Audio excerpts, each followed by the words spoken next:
Hello नमस्कार, स्वागत आहे तुमचं माझ्या मराठी कथा या यूट्यूब चॅनलमध्ये। तर आजची कथा आहे गुढीपाडव्याचा सण आणि त्यांची संपूर्ण माहिती। गुढीपाडवा सण कथा आणि त्यांची संपूर्ण माहिती। चला तर मग आपण कथेला सुरुवात करूया। हिंदू दिनदर्शिकेप्रमाणे चैत्र शुद्ध प्रतिपदेला गुढीपाडवा हा सण महाराष्ट्रात तसेच इतर काही राज्यात देखील साजरा केला जातो। शालिवाहन संवत्सरांचा हा पहिला दिवस आहे। वेदांग ज्योतिष या ग्रंथात सांगितल्याप्रमाणे 3.5 मुहूर्तापैकी हा एक मुहूर्त आहे। या दिवशी दारी गुढी उभारण्याची परंपरा आहे। गुढी हे विजय आणि समृद्धीचे प्रतीक असल्याचे मानले जाते। गुढी पाडव्यापासूनच चैत्र नवरात्रीला सुरुवात होते आणि राम जन्मोत्सवाचा कार्यक्रमाचा सुद्धा प्रारंभ होतो। गुढीपाडवा साजरा करण्याचे एक कारण महाभारतामध्ये सुद्धा सापडते। महाभारतातील आदिपर्वामध्ये उपरिचर नावाच्या राजाने इंद्रामार्फत त्याला मिळालेली कळकाची काठी इंद्राला नमन म्हणून जमिनीमध्ये रोवली आणि दुसऱ्या दिवशी त्या काठीची पूजा केली। हा दिवस होता चैत्र महिन्यातील पहिला दिवस, म्हणजे नवीन वर्षाचा पहिला दिवस म्हणून गुढीपाडवा साजरा करतात। तसेच ब्रह्मदेवाने या दिवशी विश्व निर्मिले असे सांगितले आहे।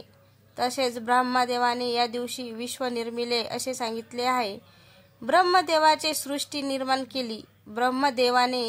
निर्माण केली तो हाच पवित्र दिवस असल्याचे मानले जाते। पुढे सत्ययुगाची सुरुवात झाली आणि म्हणूनच नूतन वर्षारंभ म्हणून चैत्र शुक्ल प्रतिपदा म्हणजेच गुढीपाडवा साजरा केला जातो असे म्हणतात। गुढीपाडव्याच्या सणाबद्दल आपण 10 गोष्टी पाहणार आहोत। गुढीपाडव्याच्या सणाबद्दल आपण या कथेत गुढीपाडव्या सणाबद्दल 10 गोष्टी, खास 10 गोष्टी कोणत्या आहेत त्या या कथेत आपण पाहणार आहोत। तर एका कथेप्रमाणे भगवान विष्णूची मत्स्य रूप धारण करून शंकासुरांचा वध केला। त्या मत्स्यरूपी विष्णूचा जन्म चैत्र शुद्ध प्रतिपदेचा असल्याचे सांगितले जाते। शंकासूर नावाचा सागरापासून उत्पन्न झालेला बलाढ्य राक्षस होता। या राक्षसाने जबरदस्तीने वेदहरण केले व तो सागराच्या तळाशी दडी मारून बसला। तेव्हा देवी देवता ऋषीमुनींनी श्रीसागरामध्ये योगनिद्रेत असलेल्या भगवान विष्णूंना जागृत केले आणि शंकासुरास धडा शिकवण्याची विनंती केली। भगवान विष्णूंनी मत्स्य रूप धारण केले आणि ते शंकासुराचा शिरच्छेद करणार इतक्यात शंकासूर म्हणाला की भगवान, आपल्या हातून मज मरण यावे याकरिताच मी वेद पळविले। आपण माझा वध अवश्य करावा, परंतु माझी एक इच्छा अशी की माझे कलेवर तुम्ही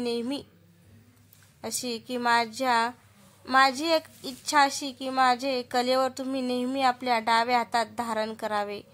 तसेच माझ्या कलेवरच्या स्पर्शाच्या जलाने आपणास स्नान केल्याखेरीज आपली पूजा पूर्ण होणार नाही, असा मला वर द्यावा।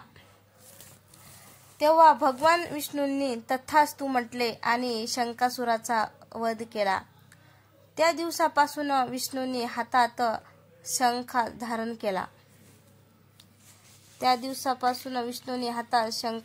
केला।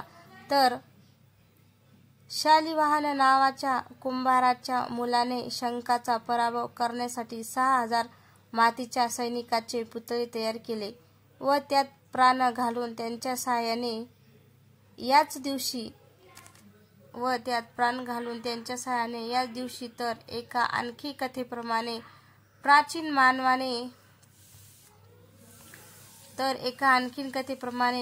मानवाने जेव्हा देवाची कल्पना केली आणि पूजा करण्यास सुरुवात केली, तीच देवीच्या अर्थात स्त्रीच्या रूपात सुरू केली। ती स्त्री म्हणजे आदिशक्ती, आदिमाता पार्वती असे मानले जाते।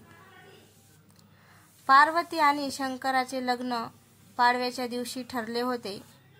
पाडव्यापासून तयारीला सुरुवात होऊन तृतीयेला लग्न झाले। पाडव्याच्या दिवशी पार्वतीच्या शक्तिरूपाची पूजा करतात. याला चैत्र नवरात्र म्हणतात. लग्नानंतर नवमीला योगिनीची अधिपती म्हणून पार्वतीचे अभिषेक झाला. पार्वती लग्न झाले की माहेर वाशिनी म्हणून त्या महिनाभर माहेरी राहतात.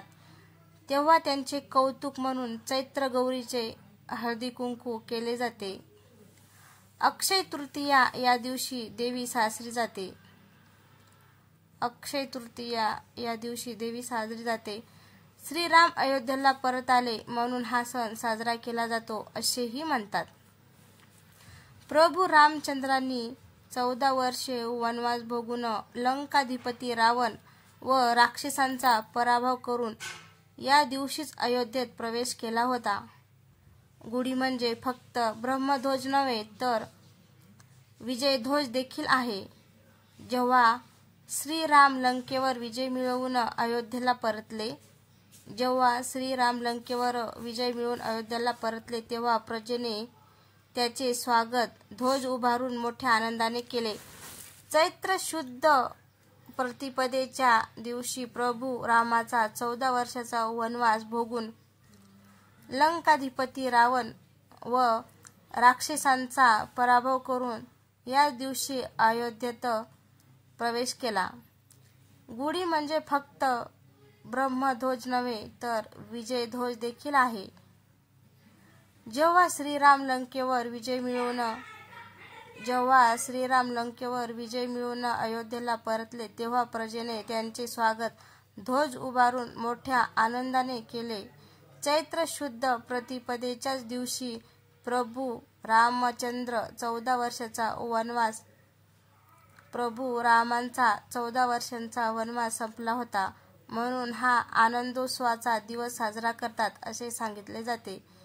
तसेच असेही सांगितले जाते की चैत्र शुद्ध प्रतिपदेला प्रभू रामाने वालीचा वध करून त्यांच्या छळातून प्रजेला मुक्त केले होते. तो हा विजयोत्सवाचा दिवस घरातून वालीचा असुरी शक्तीचा रामाने दैवी शक्तीने नाश केला याचे गुढी ही सूचक आहे.